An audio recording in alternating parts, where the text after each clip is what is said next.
Exercise 2.2 के ऊपर। अब चलते हैं नेक्स्ट के ऊपर, that is the fourth one, first का ही 4u² प्लस 8u।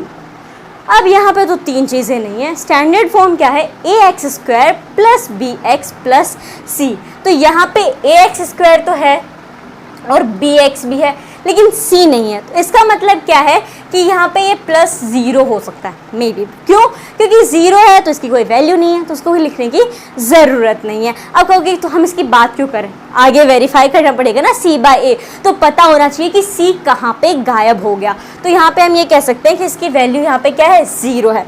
अब कहोगे कि यहाँ पे अब क्वाड्रेटिक पॉलिनोमियल तो मान लिया कि ये है, अब 2 0 आने चाहिए। यहाँ हम कैसे फैक्टराइजेशन करें, तो यहाँ फैक्टराइजेशन नहीं कर सकते। तो एक चीज़ देखो, यहाँ 4u² है प्लस 8u है, कॉमन तो ढूंढ सकते हैं ना।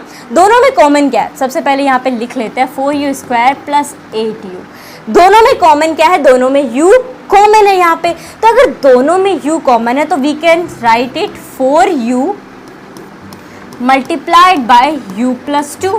ठीक है, तो ये क्या हो जाएगा, 4u को पहले आप u से मल्टीप्लाई करोगे, 4u² आ जाएगा, सेम है, प्लस 4 2 8 और u लग जाएगा, दैट इज 8u। तो ये क्या हो गए हमारे पास, इसके कॉमन हमने यहाँ पे लिखे और 2 फैक्टर आ गए। अब क्या करना है, ये जो कॉमन निकाले थे इन दोनों कॉमन्स का, एक ये है एक ये है, इससे हमारे पास 2 आ गए। अब हमें 0 निकालना, तो इन्हें पर्टिकुलर एक एक को उठा के इक्वल टू 0 कर देंगे। So let's do it, 4u is equal to 0। अब यहाँ पे 4 मल्टीप्लाई हो रहा है तो वहाँ जाके डिवाइड होगा, तो ये हो जाएगा u इज इक्वल टू 0/4। 0/4 को हम कैसे लिखेंगे, 0 ही लिखेंगे। ठीक है, उसके बाद क्या है, u plus 2। So u plus 2 equal to 0 कर देते हैं। यहाँ पे 2 क्या हो रहा है, ऐड हो रहा है, तो उस साइड जाके क्या होगा, सब्ट्रैक्ट हो जाएगा। So u will be equal to -2। तो यहाँ पे हमारे जीरोस निकल के आ गए। एक 0 क्या है, 0 है, दूसरा 0 क्या है, -2 है। तो ये यहाँ पे 2 जीरोस आ गए जो हमें निकालने थे, फाइंड द जीरोस। अब दूसरी चीज़ क्या कही गई है, दूसरी चीज़ उन्होंने की है कि भाई वेरीफाई भी करो।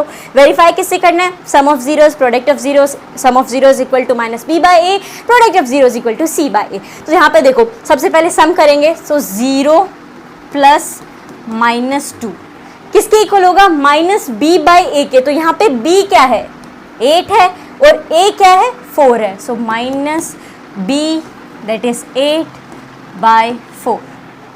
ओके, ये यहाँ पे कट हो जाएगा, 4 1 ज़ा 4, 4 2 ज़ा 8, तो क्या आ गया, -2 आ गया। यहाँ पे भी करके देखो, प्लस माइनस 0 है तो ये -2 ही आएगा, that is -2 is equal to -2, hence verified पहले तरीके से। दूसरा क्या है, second one, product of zeros, that is 0 into -2 will be equal to c/a। तो c क्या है, एज हमने पहले ही डिस्कस किया कि यहाँ पे c नहीं लिखा, क्यों, क्योंकि उसकी वैल्यू वहाँ पे 0 है। ठीक है, तो c 0 हो जाएगा, 0/4, क्यों, a जो है वो 4 है। सो 0/4 इज अल्टीमेटली 0, और इधर भी मल्टीप्लाई करोगे 0 के साथ, किसी को भी मल्टीप्लाई कर दो 0 ही आएगा।